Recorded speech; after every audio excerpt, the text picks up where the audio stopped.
everyone, welcome to the TAS Health and Wellness Show.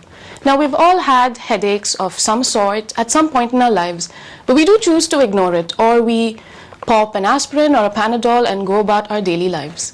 Today we have with us Dr. Achint Krishna. He's the head of Neurology department at the Aster Royal Hospital, Muscat, to tell us a little bit about headaches and why we shouldn't ignore them. Welcome to the studio, Dr. Achint. Can you tell us a little bit about headaches, the types of headaches there are?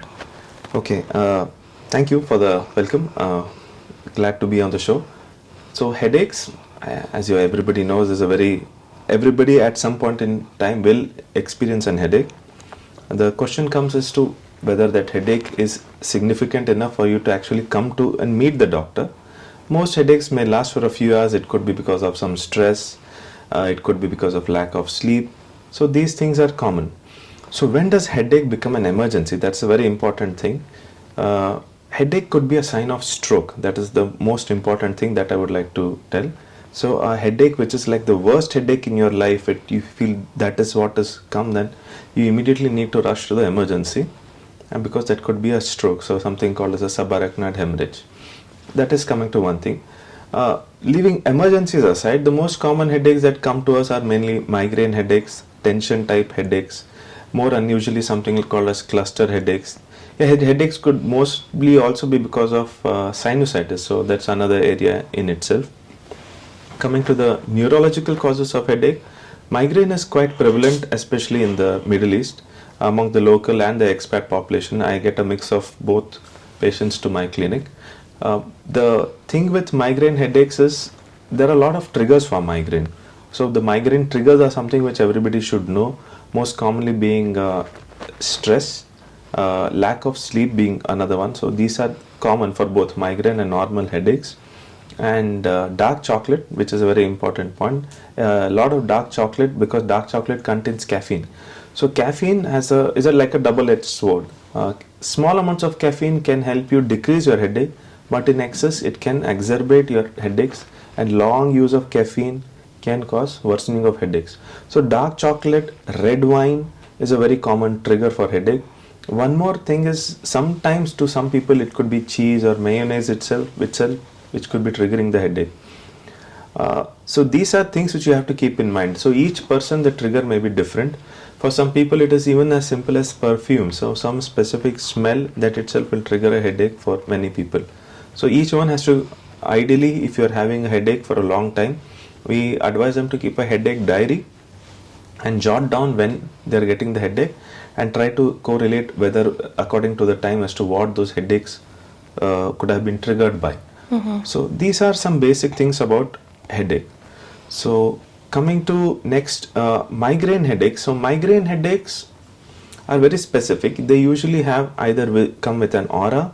An aura is a specific kind of a smell, or having nausea, vomiting, having specific visual symptoms like scintillating photopsia you see. So they will be seeing some images like at the edge of their vision, which will be having like jumping images. So these are very common auras that we usually see. So, but you may have headaches even without aura. That is also quite likely. So migraine headaches usually occur in the age, it starts even in childhood. Strong family history is a main thing for migraine headaches. Many of them have a brother, sister, mother also having headaches, and starts up around 10 years of age. And they will usually, it affects around, initially starts up around 1 to 2 episodes a month and slowly increases as the age, the studies, everything increases. So in case of migraine, the better thing is prevention. Most patients, what they do, they have headache, they go to the pharmacy and they pick up a Panadol and they keep popping it. Correct. The thing with these over-the-counter medications is excessive use of Panadol or any painkiller will cause something called as a medication overuse headache. So if you are taking more than, let's say, 15 to 20 Panadols in that month, in that period of around 15 to 20 days, then what will happen? The next headache which comes will be worse than the previous one. So you keep taking the Panadol, but that headache never goes away. It becomes like a low baseline. It's like a chronic irritant. headache will affect your mood. It makes you irritable, it makes you feel depressed, it affects your social life, your family life, everything. So I had a patient who had headache for like 8 years, and he kept on taking painkiller after painkiller, and it never went away. He even went and met the psychiatrist. They told that there's nothing wrong with you, you're simply telling you have headache. So this guy was a classical case of medication overuse headache.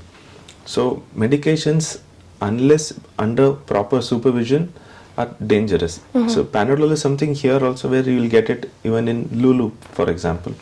But it doesn't mean that you have to keep on taking it. So this is a perfect example where you should know what you're taking. A doctor's opinion, tell me how many, because it's not just headaches that I take Panadol for. I take it for any sort of pain. It's Panadol. I have, every room in my house has, Panadol in the drawer. So I need a doctor's advice here. How many Panadols can I actually take in a month?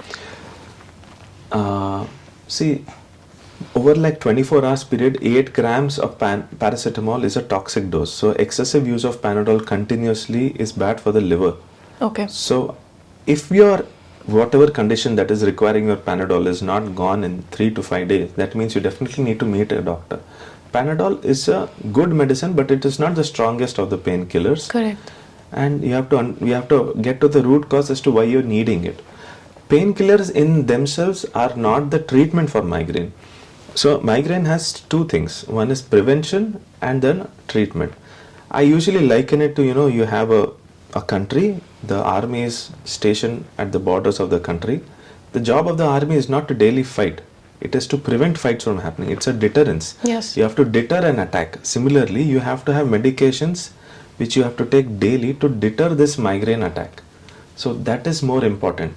So what we usually do for patients who are having more than 5 to 6 headache episodes which are debilitating in the sense they are not able to do their daily work, they have to go and sleep, they can't do sit on the system, they close off all the curtains, turn off all the lights. So this is affecting their activities of daily living.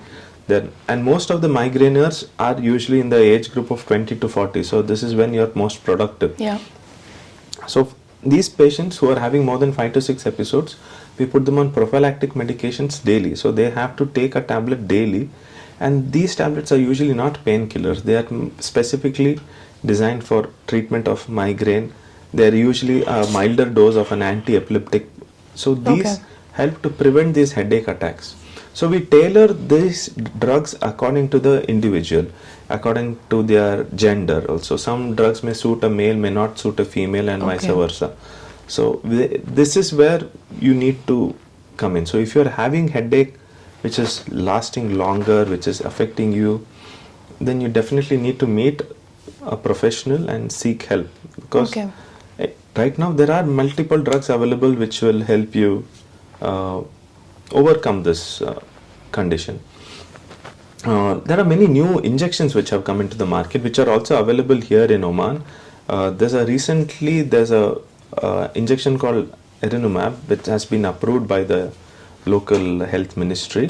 So this injection we give once a month, and we can stop most of the tablets with that. I'm not telling immediately, but eventually within 2 to 3 months. So this is a very good injection which is recently approved by FDA. It came into the market only 2 to 3 years ago, so it's already been introduced. And the insurance companies are also even covering it all over the Middle East, all the GCC countries. So migraine, there are a lot of developments, there is a lot of treatment, because everybody realized that migraine is a major affliction of the younger population, and they need to solve this. So migraines can come, you said it's from 20 to 40, that's the... Right. Will, say for example, if I have so much to study, if there are kids in college, could that be one of the reasons they develop migraines, or is it something that... See, that depends on...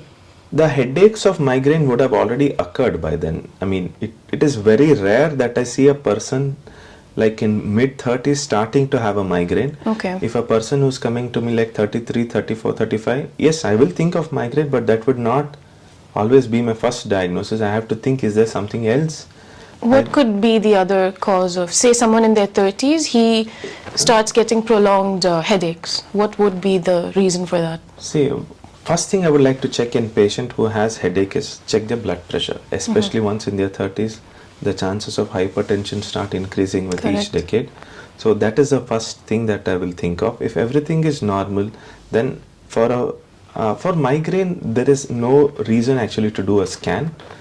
But sometimes we do a scan to make sure it is not a migraine mimic. There are many other conditions which may mimic a migraine. For example, even a tumor can mimic a migraine.